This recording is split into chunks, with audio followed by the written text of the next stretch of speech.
Let's talk about World War I. Let me take us back beyond both of us. Luckily, the lessons of that conflict are still taught at the place so dear to you, and that's West Point. We saw the president's behavior over in France this past weekend. Has our image abroad suffered, do you think, as a result? I think the Europeans are aghast at almost everything we're doing. The president went there for one reason. World War I, in many arguments, is the most consequential war in our history.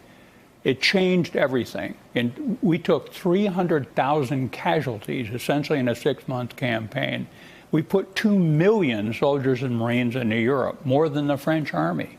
We had 2 million more coming. Their sacrifice saved civilization in Europe. That's what the president was there to acknowledge. And to be honest, I think he just wanted to stay out of the rain, eat cheeseburgers, watch TV, and tweet angry denunciations of his many enemies. I think that's what was happening. It was insulting. I don't think it has any impact on the morale of the armed forces. They're basically, understand their legal obligations to the commander-in-chief.